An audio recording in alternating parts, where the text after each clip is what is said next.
اللہم صلی علی سیدنا و مولانا محمد۔ محترم عزیز بزرگوں، کل بات چل رہی تھی اولی بأس شدید، اس کا مصداق کون ہے؟ اسی کے اندر ایک حضرت ابن عباس رضی اللہ تعالیٰ عنہ کا فرمان سنایا گیا تھا کہ اہل فارس اور اہل روم ہے۔ فارس کی جانب سب سے پہلے حضرت ابوبکر صدیق رضی اللہ تعالیٰ عنہ نے مثنى ابن حارثہ کو بھیجا اور پھر خالد ابن ولید کو بھیجا۔ ابھی یہ فتوحات کا سلسلہ جاری تھا کہ شام کی طرف حضرت ابوبکر صدیق رضی اللہ تعالیٰ عنہ نے 4 لشکروں کو بھیجا۔ عبداللہ ابن عمرو ابن عاص کو، حضرت ابو عبیدہ کو، یزید ابن ابی سفیان کو اور سرجل ابن الخلف کو، یہ 4 لشکروں کو بھیجا گیا فلسطین کی جانب اور حمص کی جانب، دمشق کی جانب اور چوتھے نمبر پر اردن کی جانب۔ اس کے بعد حضرت ابوبکر صدیق رضی اللہ تعالیٰ عنہ کی وفات ہو جاتی ہے تو حضرت عمر فاروق رضی اللہ تعالیٰ عنہ نے حضرت ابو عبیدہ ثقفی، جو کہ کبار تابعین میں سے ہے، ان کی سرکردگی کے اندر ایک لشکر بھیجا اور ابوبکر صدیق کے دور کے مثنى ابن حارثہ وہیں پر تھے، ان کو بھی کہا کہ دونوں مل کر کے مقابلہ کرو۔ دونوں نے مل کر کے رستم کی ایک فوج کا مقابلہ کیا۔ بعد میں نرسی کی بھی فوج آئی اور رستم نے ایک دوسری فوج بھیجی تھی، اس کا بھی مقابلہ کیا، تو یہ تینوں لشکروں کو مسلمان فوجوں نے ہرا دیا۔ اس کے بعد جب یہ 3 شکست کی خبر پہنچی تو وہاں کی جو ملکہ تھی پوران، اس نے بھی اپنا ایک لشکر بھیجا مہران ہمدانی کی سرکردگی میں، اور اس کے ساتھ ہاتھی بھی بھیجی، اور اسی میں حضرت ابو عبیدہ رضی اللہ تعالیٰ عنہ کی وفات ہو جاتی ہے ہاتھی کے نیچے کچل کر کے، اور مسلمانوں کے ساتھ سے سوار بھی شہید ہو جاتے ہیں، لیکن مثنى ابن حارثہ نے پھر کمان سنبھال لی اور ان کو شکست دی۔ اور اس کے بعد سن ہجری 15 آتی ہے اور اس کے اندر ایک قیامت خیز لڑائی، اس کی تیاری دونوں طرف سے ہو رہی ہے۔ ایرانیوں نے سوچا کہ اب فیصلہ کن معرکہ ہو جائے، جس کا نام جنگ قادسیہ ہماری تاریخ کے اندر رکھا گیا ہے۔ تو جنگ قادسیہ کی تیاری کی گئی طرفین سے، اور ادھر حضرت عمر رضی اللہ تعالیٰ عنہ اس جنگ کی تیاری کے لیے شروع ہی سے اضطراب اور بے چینی کے عالم میں تھے، اور جیسے آپ صلی اللہ علیہ وسلم رب تبارک و تعالیٰ کے سامنے بدر کے وقت گریہ وہ جاری کرتے تھے، وہی عالم حضرت عمر رضی اللہ تعالیٰ عنہ پر بھی طاری ہو گیا۔ آپ بے چین تھے، گریہ وہ جاری کرتے تھے، تضرع الی اللہ کرتے تھے، اور صبح کی نماز میں قنوت نازلہ پڑھنا شروع کر دیا، اور جو مدینہ کے اطراف و اکناف تھے اس کے اندر آدمیوں کو بھیجا کہ کسی طریقے سے ہمیں لشکر کو تیار کرنا ہے، اس لیے بھرتی کے لیے بہادر لوگ تیار ہو جائے۔ اس کے لیے 30,000 لوگ جمع ہوتے ہیں، اور حضرت عمر رضی اللہ تعالیٰ عنہ ان 30,000 آدمیوں کے اوپر سعد ابن ابی وقاص رضی اللہ تعالیٰ عنہ، جن کو عشرہ مبشرہ میں شمار کیا جاتا ہے، ان کو امیر بنایا۔ اس لشکر کے اندر 3,000 نوجوان تھے، اور اس کے اندر 1,000 صحابہ کرام تھے، اور 99 ان میں سے بدری تھے۔ حضرت عمر رضی اللہ تعالیٰ عنہ ان کو صبر کرنے کی، اللہ کے راستے میں ثابت قدم رہنے کی اور تقوی اختیار کرنے کی تلقین کرتے ہیں، اور ان کو الوداع کہتے ہیں۔ حضرت سعد بن ابی وقاص رضی اللہ تعالیٰ عنہ 30,000 کا قافلہ لے کر کے جا رہے ہیں، پورا لشکر لے کر کے جا رہے ہیں ایران کی جانب، اور ادھر ایرانیوں نے یہ کیا کہ کہ اپنی جو ملکہ پوران دخت تھی ان کو معزول کر کے ایک بادشاہ یزد گرد اس کا نام تھا، اس کو بادشاہ بنا دیا، کیونکہ عورتیں یہ امور جنگ کے اندر اتنی سوجھ بوجھ نہیں رکھتی جتنا مرد رکھتا ہے، اس لیے انہوں نے یزد گرد کو بادشاہ بنا دیا۔ اور پرانے زمانے کے بادشاہوں کے جو خزانے تھے، جو دفینے تھے، ان تمام کو نکالا گیا اور خوب زیادہ جنگی مال اور سامان خرچ کیا گیا تاکہ آلات حرب اور لڑائی کے سامان کو تیار کیا جائے، اور خوب زور و شور سے انہوں نے تیاری شروع کر دی۔ اور رستم جو کہ ایران کا سپہ سالار تھا، اس رستم نے خود سے کمان سنبھالی اور خود اپنی فوج کے لیے نکل آیا۔ سعد بن ابی وقاص رضی اللہ تعالیٰ عنہ نے حضرت عمر رضی اللہ تعالیٰ عنہ کو یہ احوال لکھے کہ رستم جس کی پہلوانی کے طرفے ہے، یہ خود نکلا ہے کمان سنبھال کر کے، اور ان کی مال و دولت بھی کثرت سے ہے، جنگی سامان بھی،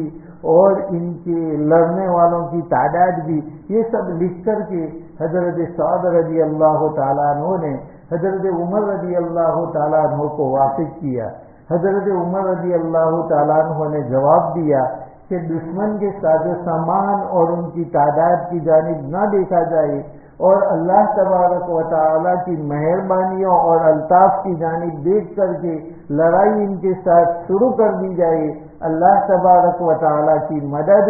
مسلمانوں کے ساتھ ہے، اس لیے تم ان کی تعداد دیکھ کر کے ذرہ برابر بھی مت گھبرانا، پیچھے پاؤں مت ہٹانا، بلکہ بہادری کے ساتھ تم ان کا مقابلہ کرو، اللہ تبارک و تعالیٰ فتح تمہاری مقدر کر دے گا۔ اور ادھر حضرت سعد بن ابی وقاص رضی اللہ تعالیٰ عنہ کو بدن کے اندر پھوڑے ہو جاتے ہیں، جس کی بنا پر ان کا چلنا پھرنا دشوار ہو جاتا ہے، اور ادھر یزد گرد جو تھا وہ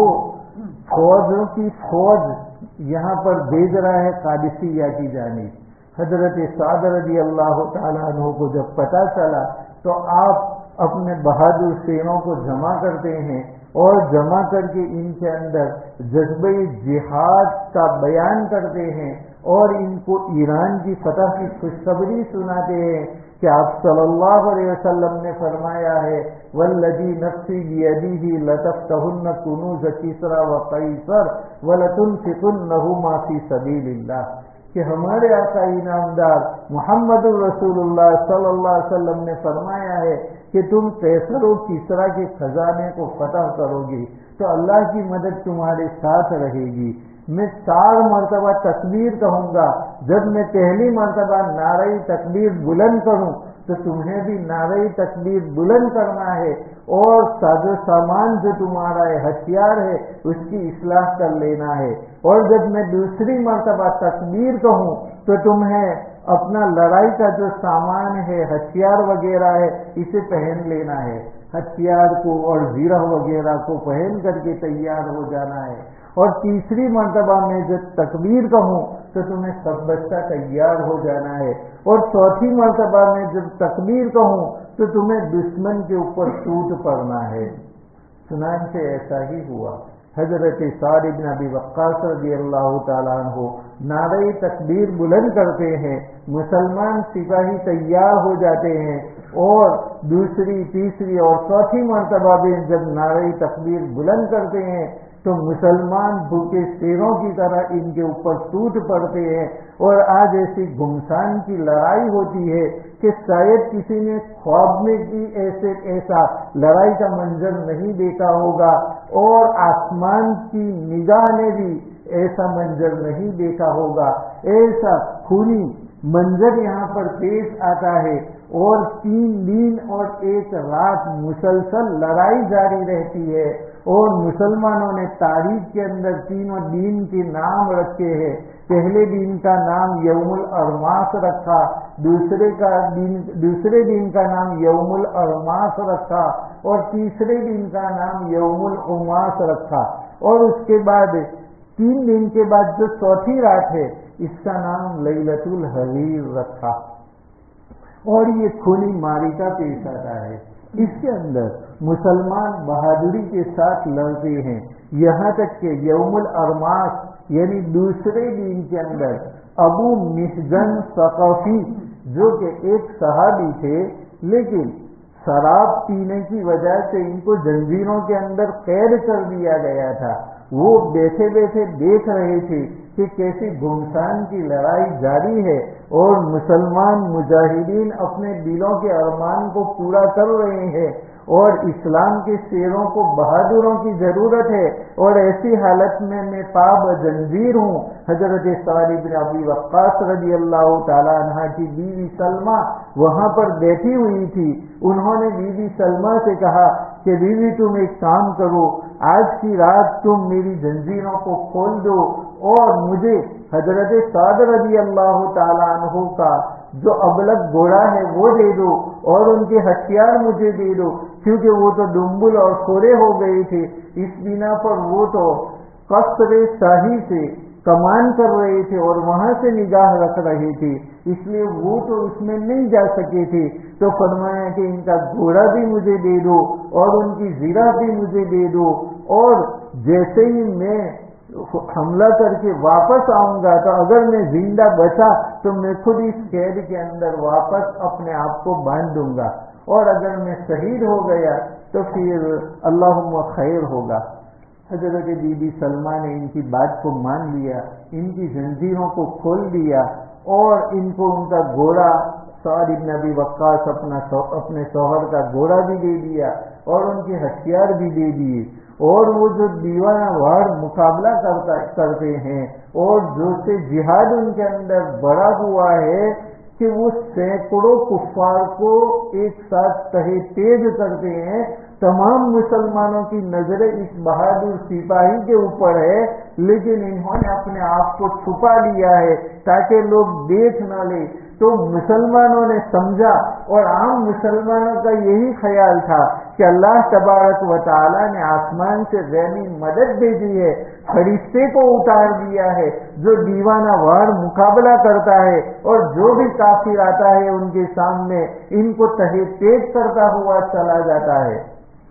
چنانچہ جب لڑائی ختم ہوئی تو ابو محزن پھر اپنی زنجیروں کے اندر واپس چلے جاتے ہیں، اور حضرت سعد بن ابی وقاص بھی اس بہادر کو دیکھتے رہے کہ یہ کون ہے، یہ تو کوئی آسمانی فرشتہ نظر آتا ہے لیکن گھوڑا تو میرا ہے، ہتھیار بھی میرے ہیں، یہ ہے کون، کسی کی سمجھ میں نہیں آ رہا ہے۔ بیوی کے پاس رات کو تشریف لائی تو حضرت سلمہ نے پورا واقعہ سنایا کہ یہ تو ابو محزن تھے جن کو میں نے اس سرد کے اوپر چھوڑا تھا، انہوں نے کہا تھا کہ میں بعد میں خود اندر بندھ جاؤں گا اور اگر میں شہید ہو گیا تو اللہم خیر، اللہ کی مرضی اور یہی میں چاہتا ہوں۔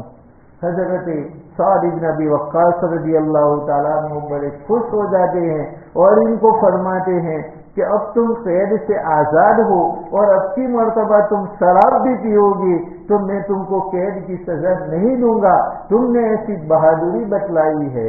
تو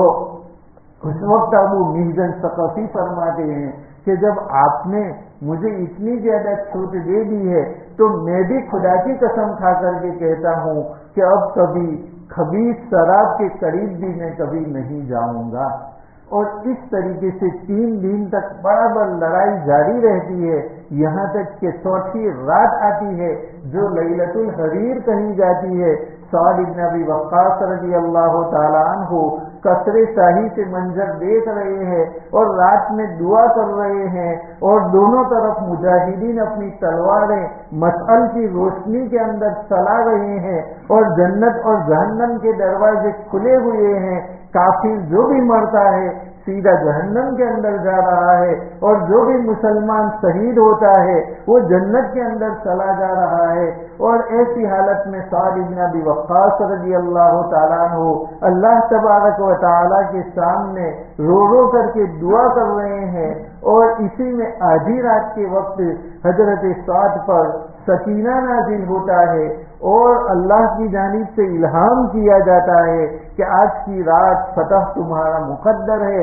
اور انشاءاللہ تم کو فتح ہو جائے گی۔ حضرت سعد رضی اللہ تعالیٰ عنہ کے دل میں جب من جانب اللہ یہ بات ڈالی گئی، آپ نے فوراً لشکر کے اندر پیغام بھیجا کہ اللہ کی جانب سے مجھے الہام ہوا ہے کہ تمہاری فتح قریب ہے، یہ فتح و نصرت کی ہوائیں چل رہی ہے، لہذا تم زوردار مقابلہ کرو۔ مسلمانوں کی اس بشارت کو سن کر کے ان کا دل بڑھ گیا اور وہ بے جگری کے ساتھ مقابلہ کرنے لگے،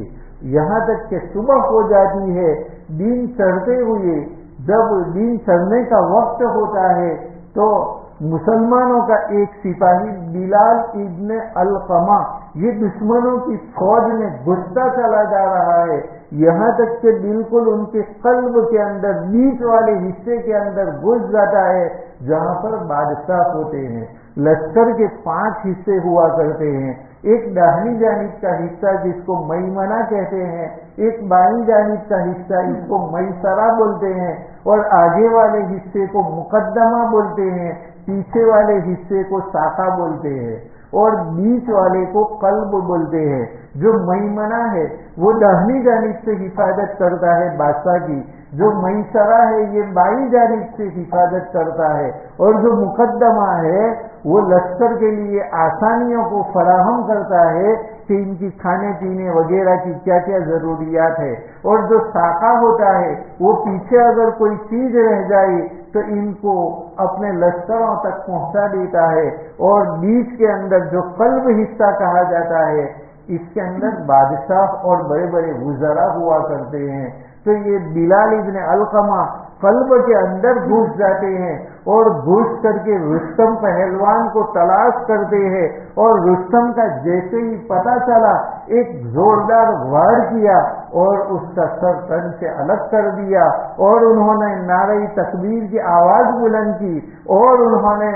نعرہ تکبیر کی آواز بلند کر کے کہا الا انی قتلت رستما، کہ سن لو میں نے تمہارے بہادر رستم کو قتل کیا ہے، اور نیزے کے اوپر اس کا سر اٹھایا۔ جب ایرانیوں نے اپنے سردار کی یہ حالت دیکھی تو ان کے اندر کھلبلی مچ جاتی ہے اور بھگدڑ شروع ہو جاتی ہے، مسلمان ان کا تعاقب کرتے ہیں، اور اتنے لوگوں کو مسلمانوں نے قتل کیا جن کو شمار نہیں کر سکتے۔ لیکن مورخین نے اندازہ لگایا ہے کہ اس لڑائی کے اندر 1 لاکھ کے قریب ایرانی لوگ مقتول ہوئے اور 6000 مسلمان شہید ہوئے۔ اور اس کے بعد جو رستم کی چھاونی تھی وہ پول کی دوسری جانب تھی، اور پول کی دوسری جانب مدائن تھا۔ اب مدائن والوں نے وہ پول توڑ دیا، کیونکہ وہ پول اگر موجود رہا تو مسلمان مدائن پر فوراً حملہ کر دیں گے، اس لیے انہوں نے پول توڑ دیا اور کشتیاں ہٹا لی۔ سعد بن ابی وقاص رضی اللہ تعالیٰ عنہ نے جب یہ حالت دیکھی تو حضرت سعد نے فرمایا کہ گھبرانے کی کوئی بات نہیں ہے، تم پیچھے مت ہٹنا، تم اللہ کا نام لے کر کے اور حضرت عمر رضی اللہ تعالیٰ عنہ کے عدل و انصاف کا واسطہ دے کر کے تم گھوڑے دریائے دجلہ کے اندر ڈال دو۔ تمام مسلمان جو فوج کا امیر کہتا ہے اسی طرح کرتا ہے، چاہے اس کے اندر ان کی ہلاکت ہو یا کچھ بھی ہو، اللہ کے اوپر ان کا یقین ہوتا ہے کہ امیر کی اطاعت گویا کہ اللہ کی اطاعت ہے۔ مسلمان جو کہ 60,000 تھے، ان تمام نے اپنے گھوڑوں کو اس دریائے دجلہ کے اندر ڈال دیا۔ دریائے دجلہ کے اندر گھوڑوں کو ڈال دیا تو گھوڑے اس کی سطح کے اوپر ایسے چل رہے تھے گویا کہ باغ کے راستوں کے اوپر تفریح کے لیے نکلے ہو، اس طریقے سے مسلمان مجاہدین ان گھوڑوں کے اوپر چل رہے تھے۔ اور گھوڑے جب تھک جاتے تھے تو پھر راستے کے اندر پہاڑ جیسی سخت زمین نمودار ہوتی، گھوڑے اس کے اوپر کھڑے ہو کر کے آرام کرتے تھے، اور جب ان کی تھکان ختم ہو جاتی تھی تو پھر گھوڑے چلتے تھے، یہاں تک کہ تھوڑی دیر میں دریائے دجلہ کے اس پار وہ چلے جاتے ہیں۔ اب جب مدائن والوں نے دیکھا کہ یہ لوگ تو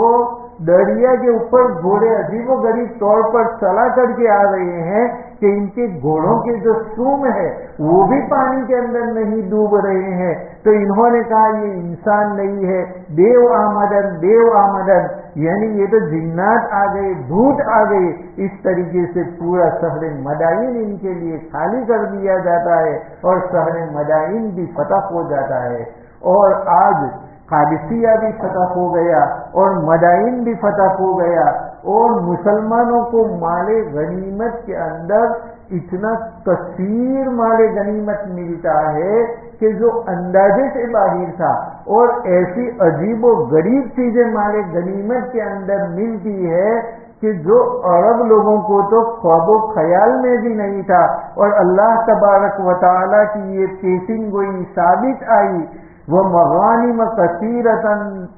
يَأْخُذُونَهَا، کہ تم کو بہت سارے مال غنیمت دیں گے. اسی طریقے سے اللہ تبارک و تعالیٰ نے فرمایا وَأُخْرَى لَمْ تَقْدِرُوا عَلَيْهَا قَدْ أَحَاطَ اللَّهُ بِهَا، اور دوسری بھی ہم بہت سارے مال غنیمت دیں گے جس کو ابھی تم نے احاطہ نہیں کیا، ابھی تمہارے خواب و خیال میں بھی نہیں. یہ مال غنیمت دیں گے. یہ آپ صلی اللہ علیہ وسلم کو صلح حدیبیہ کے وقت میں بتلایا جا رہا ہے، لیکن آج حضرت عمر رضی اللہ تعالیٰ عنہ کے دور میں فتح قادسیہ کی شکل میں اور فتح مدائن کی شکل کے اندر یہ مغانم کثیرہ بھی، اور جو آج تک تمہارے خواب و خیال میں بھی نہیں آئے، ایسے مال غنیمت دیں گے. مسلمانوں نے ایسے مال غنیمت حاصل کیے، یہاں تک کہ کسرا کے جو کنگن تھے، جو ہاتھ کے اندر وہ کنگن پہنتے تھے، جیسے تاج پہنتے تھے ہاتھ میں کنگن، وہ بھی مسلمانوں کے ہاتھ آئے. جب مدینہ منورہ ان کو لایا گیا تو پھر اس وقت ایک صحابی تھے، جب وہ کافر تھے تو انہوں نے پیچھا کیا تھا ہجرت کے وقت میں، سراقہ ابن دؤسم. تو یہ سراقہ نے آپ صلی اللہ علیہ وسلم کا پیچھا کیا تھا ہجرت کے وقت میں، کیونکہ مکہ میں یہ اعلان ہوا تھا کہ جو بھی آپ صلی اللہ علیہ وسلم کو پکڑ لے گا اس کو انعام دیا جائے گا. تو سراقہ یہ آپ صلی اللہ علیہ وسلم کے قریب پہنچ گیا تھا. ابو بکر صدیق بھی ساتھ میں تھے ہجرت کے وقت میں. تو فرمایا ابو بکر صدیق نے کہ یا رسول اللہ یہ بالکل ہمارے پیچھے ہے سراقہ اور گھوڑا لے کر کے آ رہا ہے. فرمایا گھبرانے کی کوئی بات نہیں، کچھ نہیں ہوگا. کہا بالکل پیچھے ہے. اتنے میں دیکھا کہ سراقہ کا گھوڑا دھس گیا. اس نے سوچا کہ یہ آپ صلی اللہ علیہ وسلم کی بد دعا سے ایسا ہوا ہے اور یقیناً وہ نبی ہے، اس لیے اس نے کہا کہ مجھے معاف کر دیا جائے اور مجھے اس سے نکال دیا جائے. آپ صلی اللہ علیہ وسلم نے دعا کی، وہ نکل گیا. لیکن پھر لالچ جاگی، پھر بھاگنا چاہا، پھر گھوڑا دھس گیا. پھر معافی مانگی، پھر آپ صلی اللہ علیہ وسلم کی دعا سے نکل گیا. تو پھر لالچ آئی، لیکن تیسری مرتبہ جب دھس جاتا ہے وہ تو اب سچی توبہ کرتا ہے اور کہتا ہے کہ اب کی مرتبہ میں آپ کی مخبری کسی کو نہیں کروں گا. تو اس وقت آپ صلی اللہ علیہ وسلم نے فرمایا تھا کہ اس وقت تیری کیا حالت ہوگی سراقہ، جبکہ کسرا کے کنگن تجھے پہنائے جائیں گے. کہا ایسا بھی ہوگا؟ کہاں ایسا بھی ہوگا. بعد میں سراقہ مسلمان ہو گئے اور جب یہ کسرا کے کنگن آئی تو پھر انہوں نے کہا کہ مجھے آپ صلی اللہ علیہ وسلم نے ہجرت کے وقت میں خوشخبری سنائی تھی کہ مجھے کسرا کے کنگن پہنائے جائیں گے تو مجھے پہنا دو. لوگوں کو یہ حدیث یاد تھی تو لوگوں نے کنگن ان کے ہاتھ میں پہنا دیے تاکہ آپ صلی اللہ علیہ وسلم کی بات سچی ثابت ہو جائے. اور اس کے بعد اس کنگن کو تو چونکہ پہننا جائز نہیں، اس لیے اس کو نکال دیا. لیکن آپ صلی اللہ علیہ وسلم کی پیشین گوئی کہ بادشاہوں کی کنگن تم جیسوں کو یہ حاصل ہوں گے جن کے خواب و خیال میں بھی یہ بات نہیں تھی، یہ بات آج پوری ہوئی اور اس کو سب نے اپنی آنکھوں سے دیکھ لیا اور بہت سارا مال غنیمت بھی ملا. اور ایرانی جو کہ پارسی لوگ تھے، آتش پرست تھے، آگ کی پوجا کرتے تھے، آگ ان کے وہاں کبھی بجھتی نہیں تھی. کئی لوگ آگ کی خدمت میں رہتے اور آگ بجھنے سے پہلے پھر دوسرے کوئلے اور لکڑیاں وغیرہ رکھ کے اس طریقے سے 1000 سال سے وہ آگ ان کی بجھی نہیں تھی. لیکن آج مسلمانوں نے ان پر حملہ کر کے ان کا یہ غرور بھی مٹا دیا، اور رستم جو پہلوانی کے اندر بہت زیادہ شور رکھتا تھا، بہت زیادہ مشہور تھا، اس کی پہلوانی کی طرفیں بھی خاک کے اندر مل گئی، اور آپ صلی اللہ علیہ وسلم کے فرمان کی جو ناقدری کی تھی سن ہجری 6 اور 7 کے درمیان کے اندر، اور خط کو چاک کر دیا تھا شاہ ایران نے، کسرا نے، آج اس کا بدلہ 8-9 سال کے اندر اس نے دیکھ لیا، اس کی حکومت ختم ہو گئی، اور آج تک فارسیوں کی حکومت قائم نہیں ہو سکی، اور یہ لوگ ہمیشہ کے لیے محکوم اور دوسروں کے زیر نگین بن گئے، اور وہاں ایران کے اندر نغمہ توحید بجنے لگا اور نعرہ تکبیر بلند ہونے لگا۔ لیکن آج وہاں شیعوں کا زیادہ زور ہے، اور سنی مسلمان ہے لیکن کم ہے۔ اللہ تبارک و تعالی ان لوگوں کی مدد فرمائے، اور یہ جو ایران کی حکومت ہے اسی نے غداری کی عراق کے ساتھ اور امریکہ کا ساتھ دے دیا، اس کی بنا پر عراق کی جو صدام حسین کی حکومت تھی وہ ختم ہو گئی، اور وہاں پر بھی انہی ایرانیوں کا غلبہ ہو گیا۔ اب صدام حسین چاہے کیسا بھی ہو، وہ تو اللہ جانے بادشاہ ہوتے ہیں، کوئی نیک لوگ تو نہیں، تو چاہے وہ کیسا بھی ہو، لیکن سنی مسلمانوں کا اس کی وجہ سے غلبہ تھا، اور شیعوں کو سر اٹھانے کا موقع نہیں ملتا تھا، چاہے وہ اپنی ذات کے اعتبار سے کیسا بھی ہو، لیکن عقیدے کے اعتبار سے وہ سنی مسلمان تھا۔ اور اس کی ایک دھاک تھی جس کی بنا پر عراق کے اندر شیعہ لوگ ذرا برابر بھی سر نہیں اٹھا سکتے تھے، لیکن جب سے یہ حکومت ختم کر دی اس وقت پھر ایرانیوں کا زور و شور چلنے لگا۔ آج جیسے ایران میں مسلمان پریشان تھے، اسی طریقے سے عراق کے سنی مسلمانوں کی آج یہی حالت ہو گئی، اور وہ ایسی ہی پریشانیوں کے اندر آ گئے۔ اللہ تبارک و تعالی دونوں جگہ پر سنی مسلمانوں کو غلبہ عطا فرمائے، ایسی ہماری دعا ہے، اور اللہ تعالیٰ اس دعا کو قبول فرمائے۔ آج یہ حالت ہے، لیکن جب یہ ہم حالات سنتے ہیں کہ ہمارے صحابہ کرام نے کس طریقے سے حملے کیے اور کس طریقے سے ان کا زور توڑ دیا، تو اس میں ہمیں عبرتیں حاصل کرنی چاہیے کہ وہ بھی ایک انسان تھے، ہم بھی ایک انسان ہے، لیکن انہوں نے کیا کیا کہ اللہ تبارک و تعالیٰ کی تائید غیبی ان کے ساتھ رہتی تھی، اور ہم کس عمل کے اوپر آ چکے کہ اللہ تبارک و تعالیٰ کی وہ غیبی نصرت ہمارے ہاتھوں سے دور ہو گئی۔ تو یہ صحیح طور پر مسلمان تھے، یہ خیر خواہی رکھنے والے تھے، یہ پابند تھے، نمازوں کے بھی پابند تھے، روزوں کے بھی پابند تھے،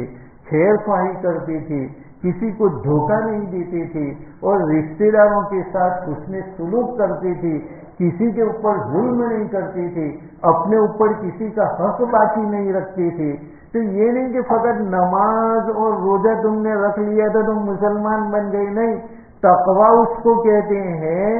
کہ ہر میدان کے اندر تمہیں اللہ کا خوف ہونا چاہیے، ہر میدان کے اندر، تو اس کو تقویٰ کہتے ہیں، جس کو اللہ نے فرمایا وَأَلْزَمَهُمْ كَلِمَةَ التَّقْوَىٰ، تقویٰ کا کلمہ اللہ نے ان صحابہ کرام کے ساتھ لازم کر دیا۔ تو یہ تقویٰ کھانے کے اندر بھی تقویٰ ہو کہ حرام بالکل نہ ہو، پینے کے اندر بھی تقویٰ ہو، سونے کے اندر بھی تقویٰ ہو، کمائی کے اندر بھی تقویٰ ہو، کوئی بھائی اپنے بھائی کا حق نہ مارے، بہنوں کا حق نہ مارے، تو ایسی صورت میں کہا جائے گا کہ دل کے اندر تقویٰ ہے۔ ہم نماز تو پڑھ لے، داڑھی تو رکھ لے، اور تخنوں کے اوپر پائجامہ بھی کر لے، لیکن ہم بھائیوں کے حقوق ادا نہیں کرتے، اولاد کی صحیح تربیت نہیں کرتے، اور خود تو نمازی ہے لیکن گھر کے اندر ہماری ماں بہنیں جو نماز نہیں پڑھتی ان کی جانب توجہ نہیں دیتے، تو ظاہری بات ہے کہ ہم کیسے ہم جنت میں جا سکتے ہیں؟ ہمیں اپنے آپ کو بھی جہنم سے بچانا ہے۔ قُوا أَنفُسَكُمْ وَأَهْلِيكُمْ نَارًا، کہ اپنے آپ کو بھی جہنم سے بچاؤ اور اپنے گھر والوں کو بھی، تو گھر والوں کو بھی اس راستے کے اوپر لاؤ، ہماری ماں بہنوں کو بھی نماز کا پابند بناؤ، روزے کا پابند بناؤ،